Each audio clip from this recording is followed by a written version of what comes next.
Adriana Romano, que nos trajo su libro Cuando deje de llover. Ahí estamos viendo la tapa para los que después vean el video. Así que, bueno, una novela interesante. Bienvenida, Adriana, ¿cómo andás? Muy bien, muchas Gracias gracias por por venir. invitarme. No, vos por venir. Ujú. Bueno, contame un poco, a ver, que yo no lo leía, después lo vamos a leer. Yo no lo leía, creo que Adriana sí. No, tampoco lo leí, así Ay, bueno, que... contanos un Ah, poquito pero se así. arriesgaron a invitarme. Así, así. Si es malísima la novela, ¿qué hacemos? No, Mm, Malísima. Es muy difícil que una novela sea malísima. A veces sí. ¿Sí? Sí, a veces sí. ¿Hay novelas malísimas? Yo creo que sí, bueno, que hay grandes novelas y hay novelas que, como todo, que están mal escritas, que todavía falta. Eso suele pasar y bueno, nada.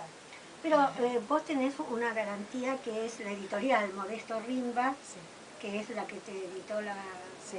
novela, que tiene unos títulos realmente muy buenos. Gracias, sí, es muy buena la editorial, tiene muy buena calidad bueno, de ediciones por supuesto y de material literario. Y ellos quisieron publicarla, la novela fue finalista del primer Clarín de novela, ah, mira. sí, y quedó en un cajón durante 18 años, No. sí.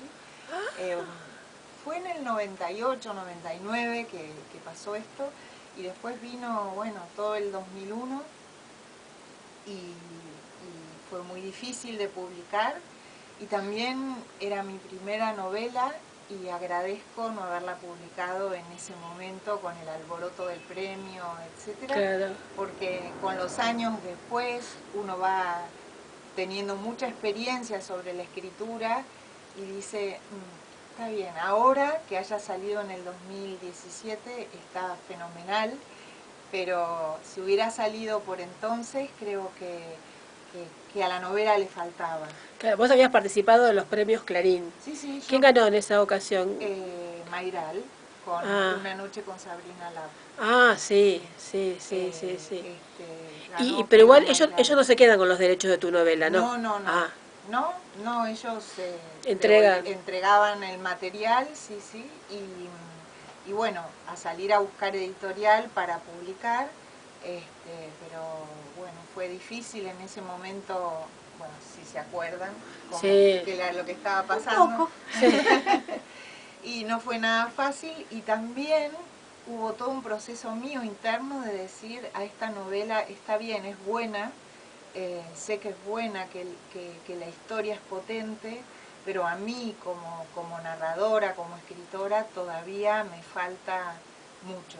Y soy un poco perfeccionista y muy lenta, así que las cosas las hago con tiempo, las Está bien. disfruto. Eso es disfrutarlo. Claro que sí. Eso es lo importante. Y te llevó unos cuantos años decidirte o conseguir editorial. A veces. No, no, en realidad no fue el tema conseguir editorial, porque me propusieron inclusive publicarla en España, Ah, pero de hecho salió antes un libro mío de cuentos, Servidumbre de Paso, que ganó el Victorio Ocampo acá, se publicó en Buenos Aires y se publicó también en España, lo publicó una editorial que se llama Dilema.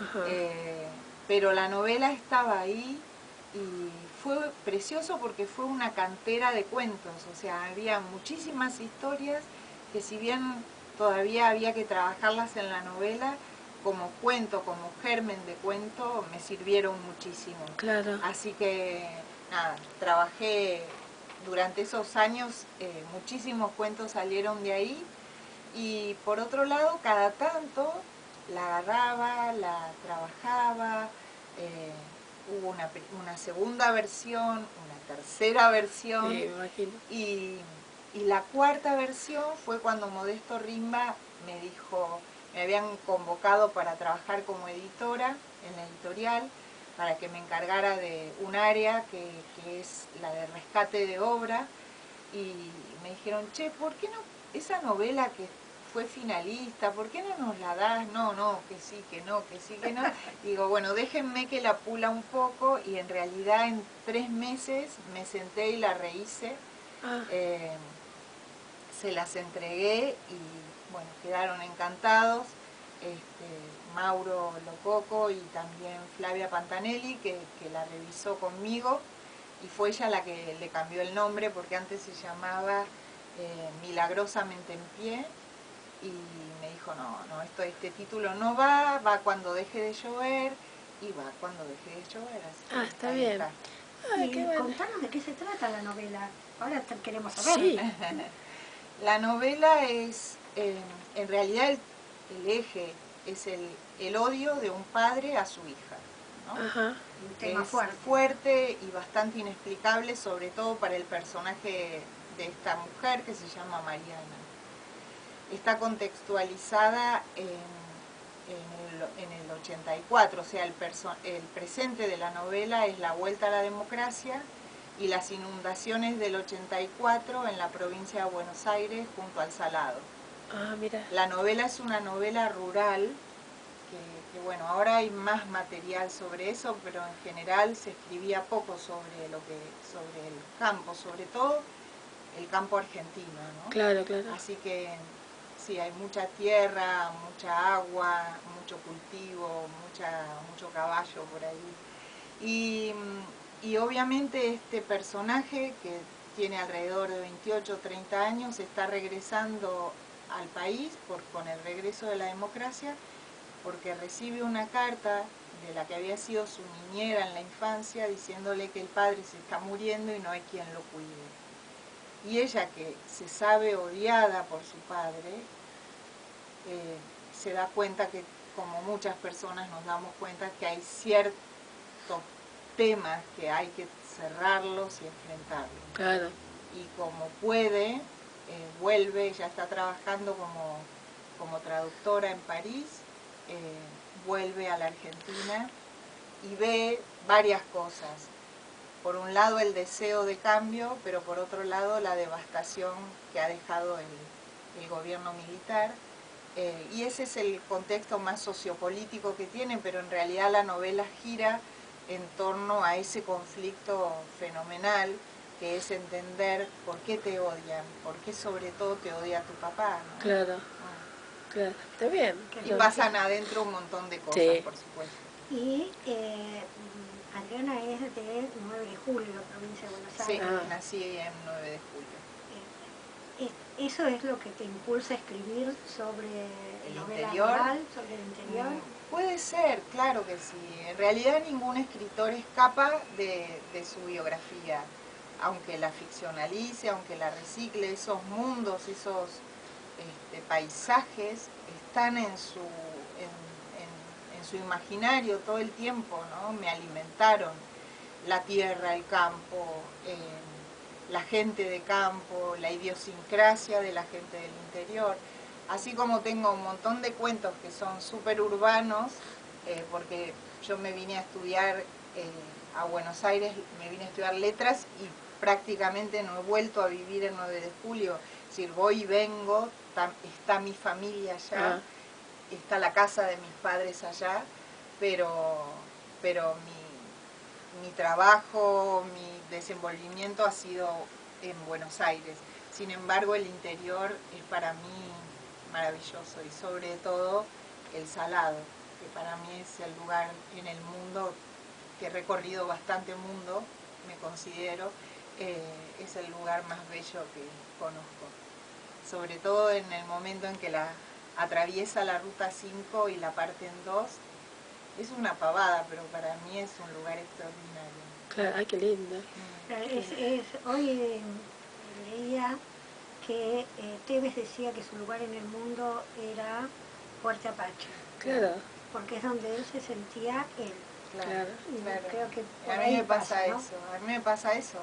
Cuando vuelvo a 9 de julio, que voy todos los meses a dar clases o a dar talleres y a ver a mi familia, voy manejando. En realidad el río Salado, cuando uno viene desde Buenos Aires por la ruta 5, pasa Chivilcoy, después pasa Alberti, y entre Alberti y Bragado está este río que cruza la ruta y la parte.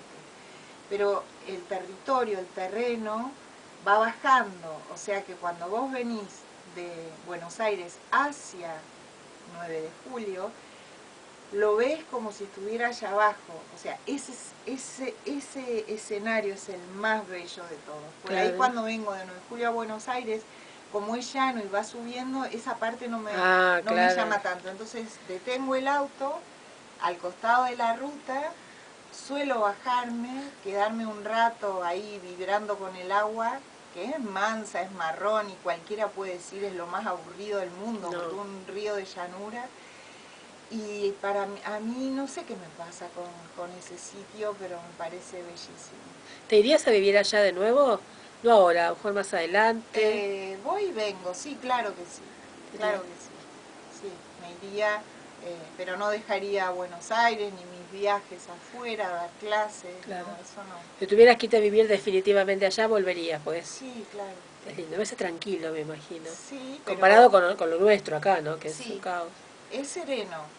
No sé si es tan tranquilo porque pasan muchas cosas maravillosas en mi pueblo. Hay mucha gente que escribe, mucha gente que hace música, hay hasta una orquesta sinfónica que se fue el director, estudió acá en la academia y se fue para allá y la fundó y está viviendo en un pueblo de campo. Sí, y hay cine y qué sé yo, hay un montón de gente extraordinaria. Hay buena actividad. Sí, qué lindo. Sí, es lindo, es lindo. Está bien, no es chato, como dicen, el interior es chato. No, es especialmente un mito. Los pueblos de la provincia de Buenos Aires, en el imaginario de los porteños, son muy tranquilos, muy tranquilos por lo menos. Sí, sí, sí. No son pintorescos. No, uno se los imagina durmiendo la siesta. Bueno, sí, dormimos la siesta, gracias a Dios. Es maravilloso eso. Bueno, eso creo que es lo que todos envidiamos desde acá. Sí. Pero, y la locura esta, ¿no? De movilizarnos. Claro, claro.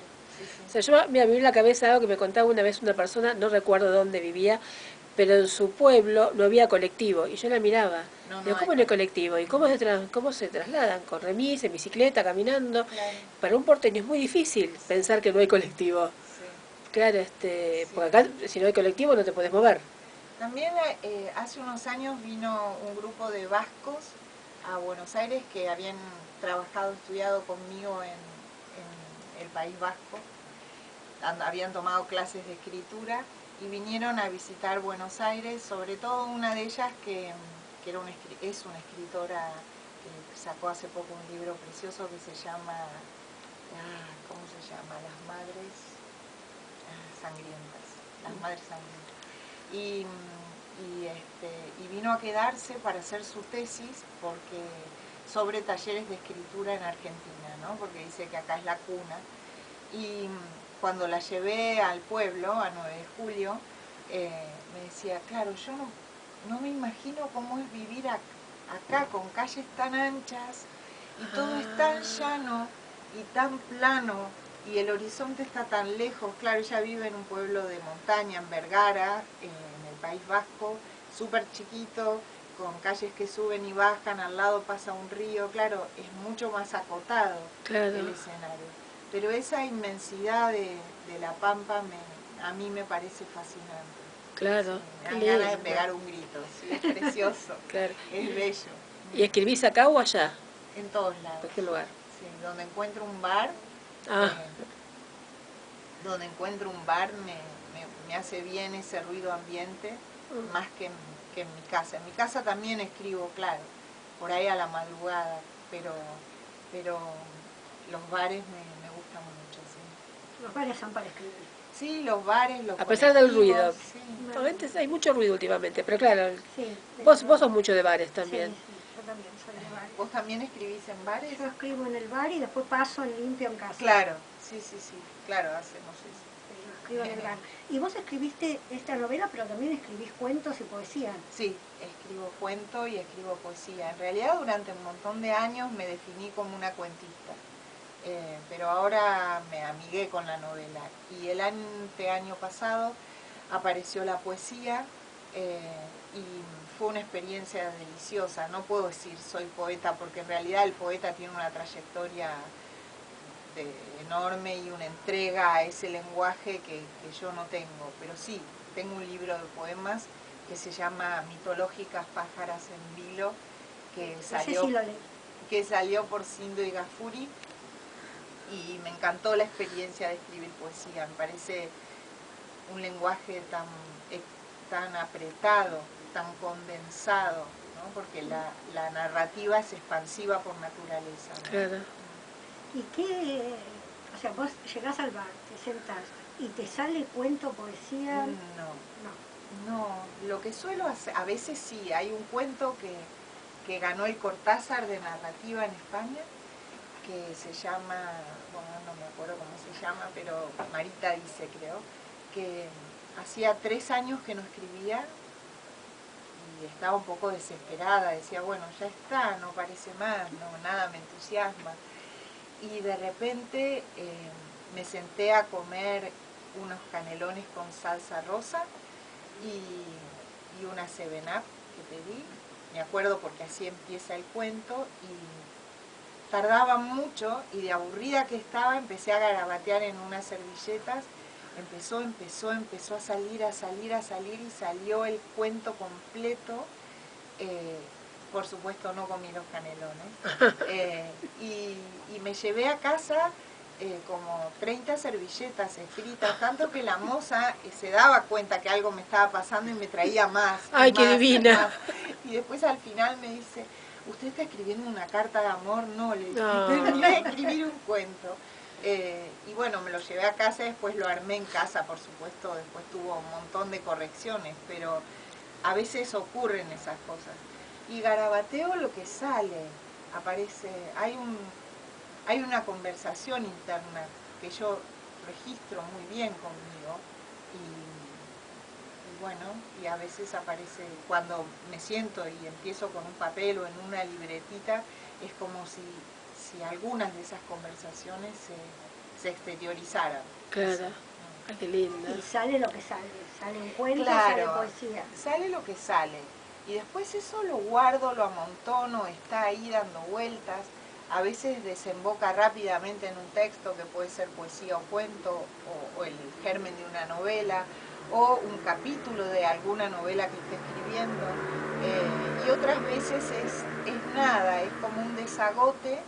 ¿Viste cuando vos estás limpiando en el patio de tu casa? Bueno, en los patios siempre hay un sumidero, ¿no? Sí, claro. Entonces hay que limpiarlo de hojas, limpiarlo de todo eso que se amontonó durante el invierno y el otoño, para que después corra el agua rápida de las cañerías.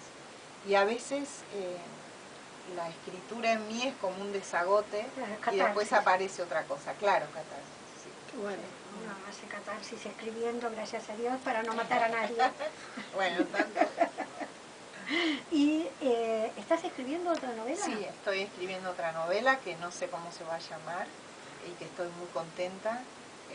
Me pasó algo que nunca me había pasado, es que tengo el final, y es bastante desalentador para mí tener el final, para otras personas es súper tranquilizador, porque si ya sé cómo va a terminar, es como que me da un poco como de incertidumbre y hasta de temor trabajar lo que va en el medio. Están los 4 capítulos primeros de la novela y el final.